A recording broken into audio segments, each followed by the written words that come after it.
Ilan, oui. Vous avez dit, vous avez dit que quand Dieu va dévoiler sa lumière, c'est le soleil, et ben les tzadikim vont être guéris, mais guéris de quoi? Ils n'ont rien, ils n'ont pas forcément des choses à... Regarde, un tzaddik par exemple, tout coup il a une pensée interdite, ça l'embête. Quand c'est un vrai tzaddik, il lui mettra peur dessus, il se fait pardonner. Oui, c'est pardonné, mais ça l'embête. C'est une chose nous avons tous en nous. Ceux qui se travaillent, d'accord, ils veulent se rapprocher de Dieu. Il y a une masse ici matérielle qui est énorme, qui nous empêche d'avancer. Le kavod. Il n'y a rien de plus idiot au monde que le kavod. Ça ne sert à rien. C'est du vent, c'est de la bêtise, et ça rend les gens dingues. La recherche effrénée de l'argent, le pouvoir, c'est idiot. Ça ne sert à rien. L'imagination des bonnes femmes, c'est faux, parce que quand tu as une relation amoureuse avec ta femme, c'est pas comme dans les films que tu fais dans la tête, ça n'a absolument rien à voir. Tout ça, c'est du faux. Mais on vit dans le faux. Quand Dieu dévoile sa lumière fantastique, eh ben le faux, il s'enlève. On dit, ah, Baruch Hashem. Attends, le type qui est entièrement faux. Quand vient Dieu, il dévoile sa lumière de vérité, on enlève lui complètement. Zlip, il est plus là. Il dit, oh, mais qu'est-ce qui se passe? Help! C'est ça qui se passe. Bnei Israël, au Mont Sinaï, ils ont cru qu'ils allaient mourir. Ils ont dit, non, terminé, on veut pas trop. Il faut se préparer à ça. Oui. Vous avez dit donc en Égypte, qu'un cinquième peuple juif ont pas survécu. Est-ce que de la même manière, à l'avenir? Oui, on dit que oui. On dit qu'à l'époque messianique aussi, avant, 4/5 disparaîtront.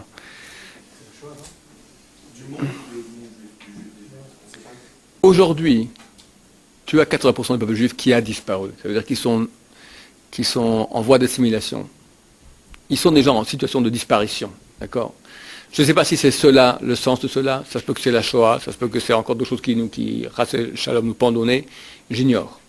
Mais tu vois bien, à mon avis, tu sais qu'il y a 3 avis. Ce qui est dans l'Égypte, c'est 4/5 qui ont disparu, ou 49/50e, ou 499/500e. Je pense que aujourd'hui, avant l'époque, c'est vrai qu'il faut au sens plus profond. Aujourd'hui, on peut même au sens propre, on peut dire que 499 500e plus juifs ont disparu durant l'histoire. Il n'y a aucun doute là-dessus. Mais c'est sur le nombre. Sur le nombre.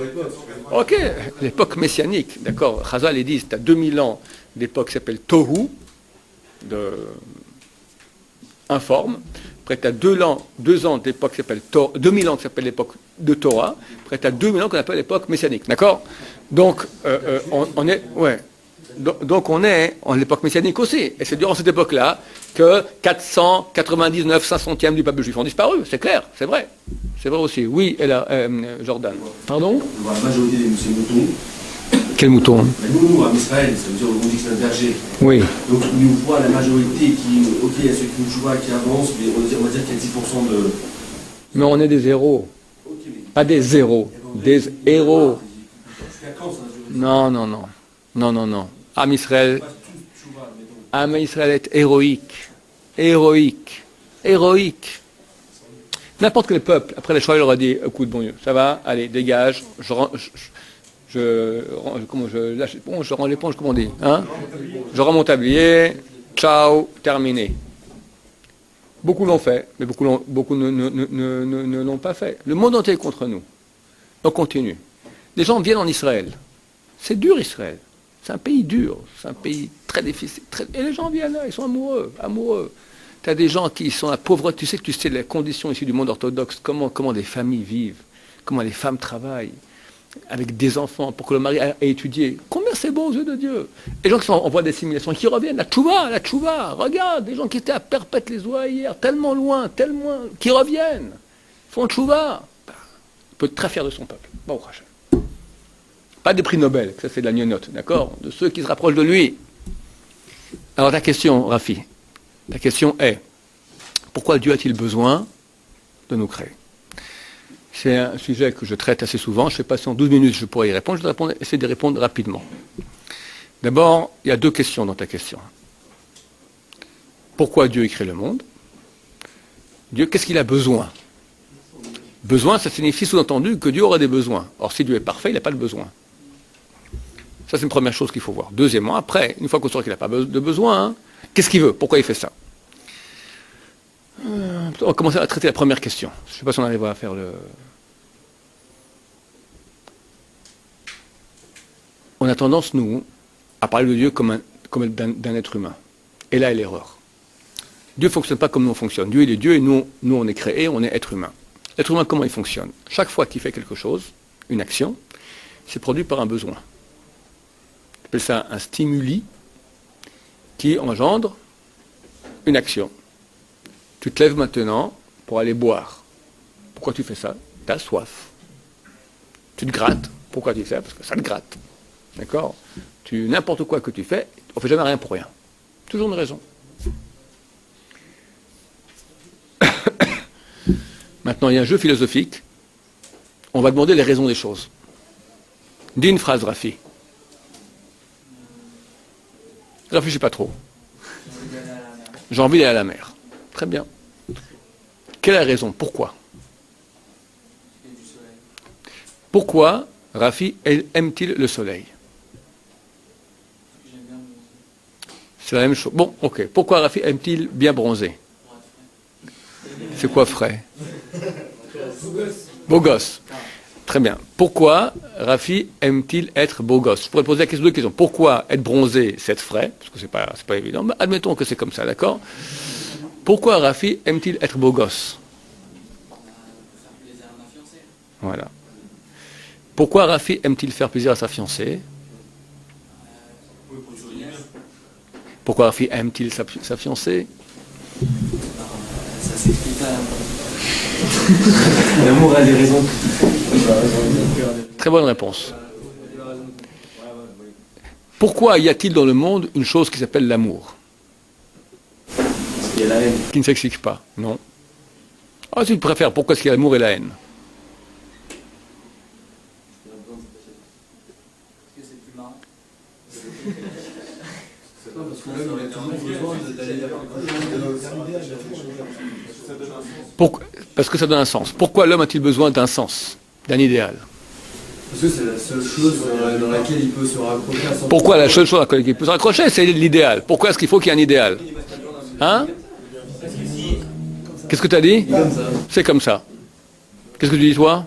Pourquoi l'homme a-t-il besoin d'un idéal? Tout ça pour la mer, hein? Pourquoi l'homme a-t-il besoin d'un idéal? On ne pas péter un câble. Pourquoi, sans ça, il pète un câble? Pourquoi c'est comme ça? Parce que pour lui, sa vie, elle n'a pas de sens. C'est pas rationnel. Pourquoi il faut un sens? Pourquoi on pète un câble? Vous dites la même chose. C'est comme ça. C'est comme ça. C'est comme ça. C'est comme ça, c'est deux réponses possibles. Un scientifique dira, c'est une donnée de la nature, monsieur. Posez pas trop de questions, d'accord? C'est une donnée. C'est comme ça. C'est comme ça. Pourquoi la Terre est ronde? Elle est ronde. Pourquoi est-ce qu'elle est pas plus grande, elle est épaisse? Elle n'est pas plus épaisse, elle est comme ça. D'accord? Pourquoi l'herbe, elle est verte et pas bleue? Elle est verte. C'est comme ça. D'accord? Un religieux dira, Dieu a voulu. Dieu a voulu. Pose pas trop de questions. Comme ça, Dieu a voulu. Un autre essai. Dites encore une autre phrase. Allez. Dis pas j'aime la montagne. T'aimes étudier. Ça marche plus, là. Il a dit j'ai faim. T'as faim. Qui a dit j'ai faim? Denis. Pourquoi t'as faim? Non, pourquoi t'as faim? Parce que maintenant, il y a plusieurs heures qui ont passé depuis le dernier repas. Le corps brûle des glucides. Il a besoin donc de comment on appelle ça, de joules, je ne sais plus comment, d'énergie, d'accord? Ok, donc l'énergie vient de la nourriture, donc il y a un manque qui fait que tu as faim. Pourquoi? Pourquoi est-ce que ça fonctionne comme ça? Pour pas qu'on meure, parce que sinon on mourrait d'inanition. Pourquoi est-ce qu'on a un système dans le corps qui nous permet de conservation du corps, qui nous fait avoir très faim, même Auschwitz, les gens ils sont affamés, d'accord, à cause de ça, d'un système qui est censé nous conserver. Pourquoi ça marche comme ça? Comme ça. Mon cher monsieur, un biologiste dira, il faut bien qu'il y ait... mais pourquoi une règle comme ça? Fait une règle à l'envers. Ok, non, ok. On en demande aussi pourquoi. Je demande pourquoi. La réponse, elle est, il y a une donnée. Voilà, monsieur, l'être humain est né, comme tous les êtres vivants, sont nés avec un instinct de conservation, point, barre. Ça, c'est la réponse du scientifique. Le religieux, qu'est-ce qu'il va répondre? Dieu a voulu. Ok. Regardez, posez n'importe quelle question, dites n'importe quelle phrase, posez la question du pourquoi, vous dites 5, 6, 7, 8, pourquoi, à la fin tu arrives, ou c'est comme ça, scientifique athée, ou Dieu a voulu. Tout provient, en tant que religieux, de Dieu. Tout provient de Dieu. Pourquoi ça? Pourquoi? Si tous les pourquoi du monde, à la fin, la raison de tout, c'est Dieu. Maintenant, la question de Rafi. Donc alors Dieu, pourquoi il a fait ça? Alors nous, on a dit que si tu as une action, elle est toujours provoquée par une raison. C'est le pourquoi. Le pourquoi provoque, quelqu'un se lève, pourquoi? Il a faim. Il veut aller boire, et pourquoi il se lève pour aller boire? Il a soif. D'accord? Chaque action a un pourquoi. Maintenant, Dieu crée le monde comme il a créé. Donc s'il le fait, il y a un pourquoi. N'est-ce pas? Donc qui est plus grand? Le pourquoi ou l'action? Le pourquoi est plus grand que l'action. Pourquoi? Parce qu'il provoque l'action. Quand je peux faire bouger quelqu'un, je suis plus fort que lui. Sans le pourquoi, il n'y aurait pas l'action. Donc le pourquoi, il a créé l'action. Quelque part, le pourquoi est créateur de la créature qui est l'action. Qui est plus grand, le créateur ou la créature? Le créateur. Donc quand Dieu, il agit dans le monde, il va créer ça et ça et ça et ça, il va créer le monde, on pose la question pourquoi? Qui est plus grand, Dieu qui agit, qui crée le monde, ou le pourquoi? Qui est plus grand, Dieu ou le pourquoi? Rafi, hein? Le pourquoi? Parce que le pourquoi est capable de forcer Dieu à faire. Elle est super balèze, le pourquoi. Donc il faut croire qu'au-dessus de Dieu, ne dire, rappelez ça à personne, il y a le Dieu que nous on connaît, mais il y en a un plus haut, qui s'appelle le Dieu X. C'est le Dieu du pourquoi.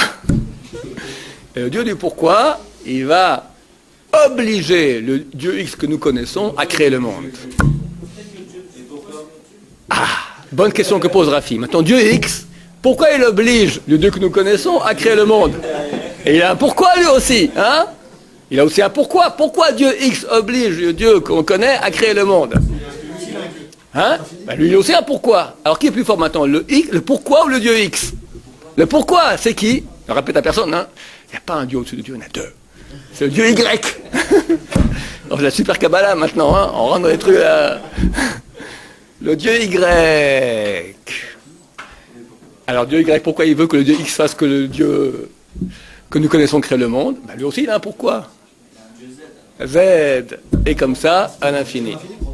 Alors, ça ne marche pas. Si. Donc, il y a une erreur. Il y a une erreur dans l'histoire. C'est quoi? C'est que, je retire ce que je dis. Il n'y a pas Dieu X ni Y, il y a Hachem que nous connaissons, qui est le roi des rois, le tout-puissant, il n'y a pas plus haut que lui. Maintenant, lui, quand il veut, le pourquoi qui fait qu'il veuille, c'est quoi? C'est qu'il veut. Et c'est très profond.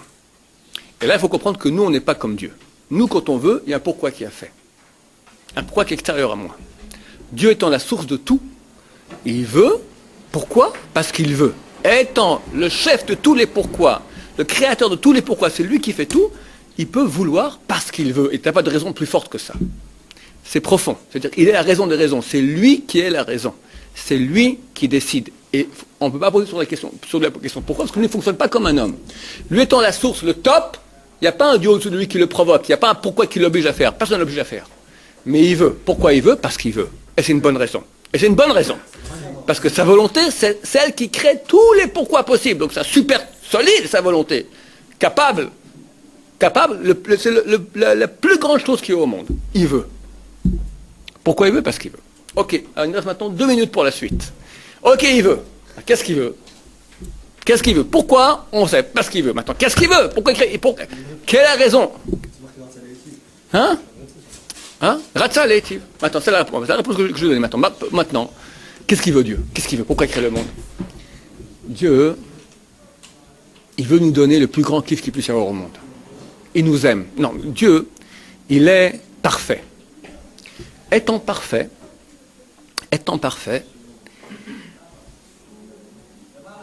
il veut réaliser sa perfection, il veut la donner. Il va créer maintenant des créatures, leur proposant maintenant, voilà, je te propose la chose la plus grande qu'il puisse y avoir sur Terre. Pas une sucette, pas une fiancée, pas être frais, mieux. Mieux.